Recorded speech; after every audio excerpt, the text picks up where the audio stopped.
Hello friends, नमस्कार। मैं प्रीति Sharma YouTube के पढ़ो बड़ो चैनल में आपका स्वागत करती हूँ।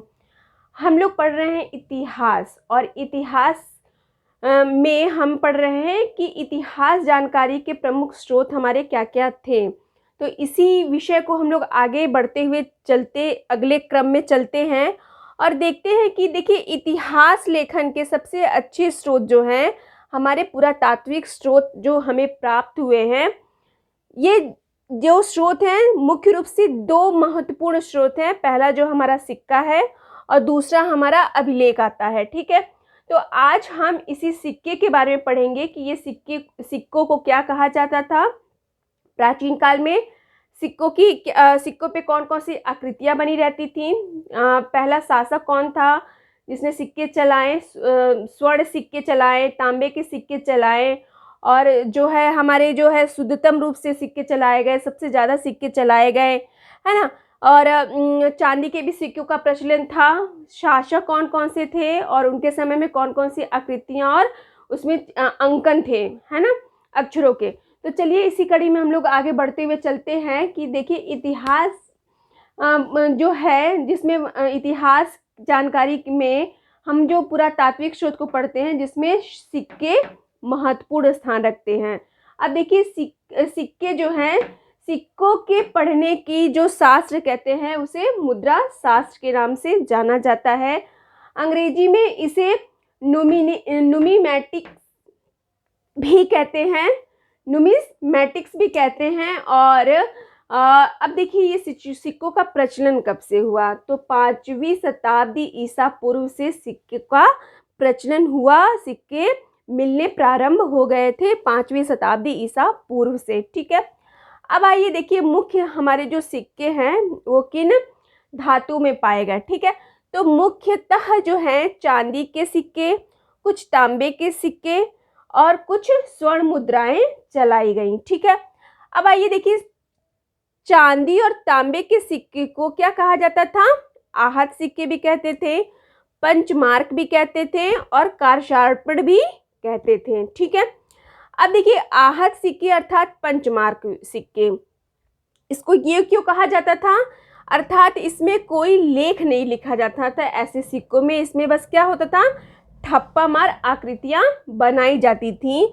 अब ये ठप्पा मार आकृतियां किनकी रहती थी, तो ये ठप्पा मार जो आकृतियां हैं, ये सूर्य की, चंद्रमा की, वृक्ष और पहाड़ आदि के चित्र इसमें बने रहते थे कारशार्पण, पंचमार्क या आह सिक्कों में। ठीक, तो ये रही कुछ मुख्य जानकारी। अब इसी को आगे हम लोग पर देखते हैं कि भारत के प्राचीनतम जो स्वर्ण सिक्के हैं, तो भारत के जो प्राचीनतम स्वर्ण सिक्के हैं, जिसे किस नाम से जाना गया, निष्क के नाम से जाना गया। ठीक है, यहाँ पे आप देख रहे हैं चांदी और तांबे के सिक्के आहा सिक्के, पंचमार्क और कारशार्पण कहलाते हैं। लेकिन यहाँ पे भारत में जो प्राचीनतम स्वर्ण सिक्के मिले हमें, निष्क के नाम से मिले। ठीक, तो एग्जाम में कभी कभी पूछ लेता है कि प्राचीनतम सिक्कों के नाम क्या थे, या सिक्कों के प्राचीनतम अन्य सिक्कों के नाम, जैसे आहत सिक्के, पंचमार्क सिक्के और कारशार्पण सिक्के पूछ लिए जाते हैं। अर्थात एक क्वेश्चन और भी बहुत महत्वपूर्ण है, जिसमें कह रहा है कि सिक्कों पे सर्वप्रथम राजा का नाम और राजा की आकृति का अंकन किसने या किसके शासन में हुआ। तो देखिए, इसमें सबसे पहले जो है इंडो ग्रीक अर्थात हिंद यवन शासकों का नाम उल्लेखित है। ठीक है, हिंद यवन शासकों ने ही सर्वप्रथम क्या चलाए, स्वर्ण के सिक्के चलाए। ठीक है, जिसे इंडो ग्रीक कह सकते हैं या हिंद यवन शासक कहते हैं। ठीक है, अब इसमें जो है इंडो ग्रीक या हिंद यवन शासकों ने चलाए सर्वप्रथम स्वर्ण सिक्के, जिसमें मोनांडर जो शासक थे, है ना, उन्होंने ही क्या किया, जो स्वर्ण सिक्के चलाने का प्रचलन प्रारंभ किया। ठीक है, तो ये सब बहुत ही इम्पोर्टेंट टॉपिक है आपके एग्जाम के पॉइंट ऑफ व्यू से। ठीक है, तो अब देखिए, अब इसी को आगे ही अध्ययन करते हैं कि जिसमें आपके आ जाते हैं कि सर्वाधिक स्वर्ण सिक्के। तो देखिए, स्वर्ण सिक्कों का प्रचलन तो प्रारंभ इंडो ग्रीक शासकों ने किया, जिसमें मुनांडर का पहला नाम आता है। मुनांडर जो शासक थे, ठीक है, लेकिन सर्वाधिक स्वर्ण सिक्के चलाने का श्रेय किसको जाता है? गुप्त शासकों को जाता है। गुप्त शासकों ने सर्वाधिक स्वर्ण सिक्कों को चलाया। ठीक है।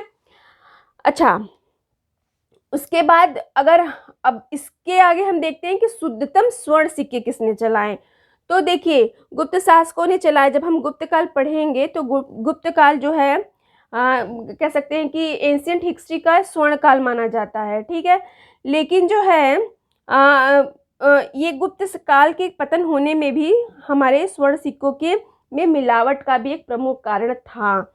लेकिन यहाँ पे हम बात कर रहे हैं शुद्धतम स्वर्ण सिक्के चलाने का प्रचलन या शुद्धतम स्वर्ण सिक्के किसने चलाए।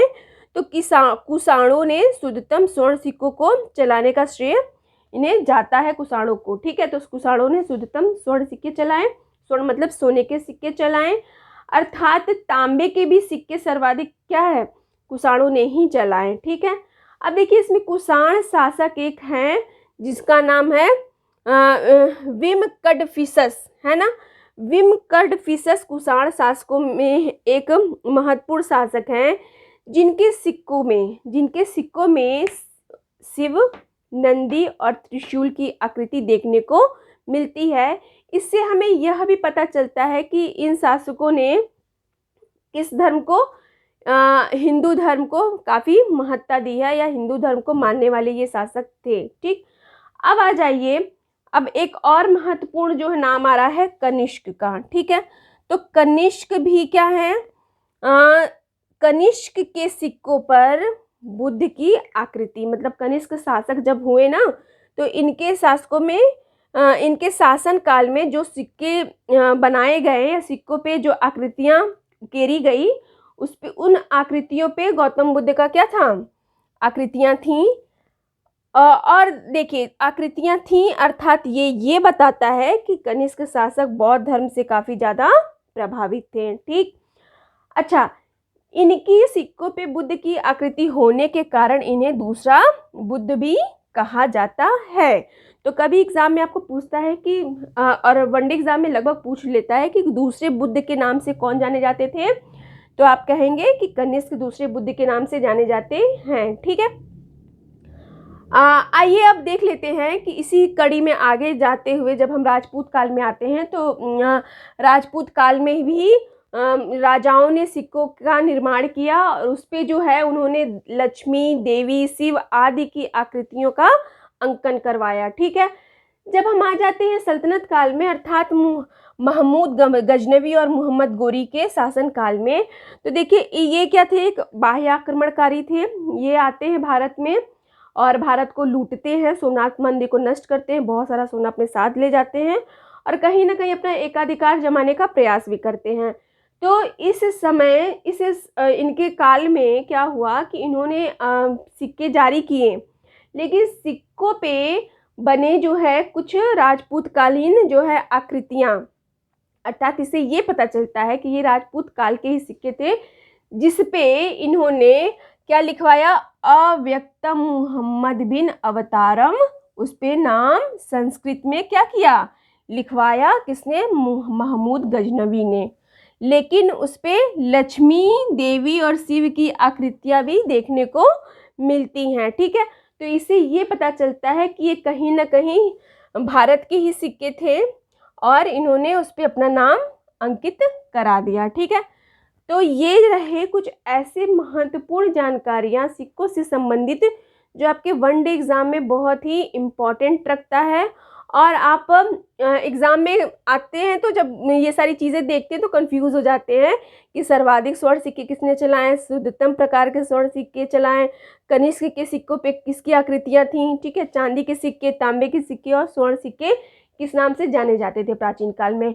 तो मेरे ख्याल से आज का ये क्लास आपके लिए पर्याप्त है, जो आपके डाउट को क्लियर कर देगा। और इसी तरीके से चैनल पे बने रहें, जिससे कि हम आपको बहुत ही विस्तृत जानकारी इतिहास के बारे में देंगे, जिससे कि आपके इतिहास के कोई क्वेश्चन गलत नहीं होंगे, चाहे वो CTET के हों, चाहे वो TET के हों, सुपर TET के हों, या वनडे एग्ज़ाम किसी भी पेपर के हों। तो इतिहास के पोर्शन से लगभग क्वेश्चन नहीं गलत होंगे। ठीक है। अच्छा, एक बार क्या हुआ कि CTET में भी कुछ कुछ ऐसे क्वेश्चन आ जाते हैं कि एसएसटी के जो पार्ट्स हैं उसमें नॉर्मली क्वेश्चन तो नहीं पूछता ना, उसमें कुछ अलग सा हटके क्वेश्चन पूछता है, ठीक है। जैसे कि बहुत सारे ऐसे क्वेश्चन हैं, आगे हम बताते रहेंगे। तो आप लोग को अगर पसंद आया हो तो लाइक करिए और लोगों तक शेयर कीजिए, ताकि और भी इंफॉर्मेशन उन तक पहुंच सके इतिहास की जानकारी के स्रोत में, ठीक है। तो आज के लिए इतना ही, तब तक के लिए जय हिंद, जय भारत।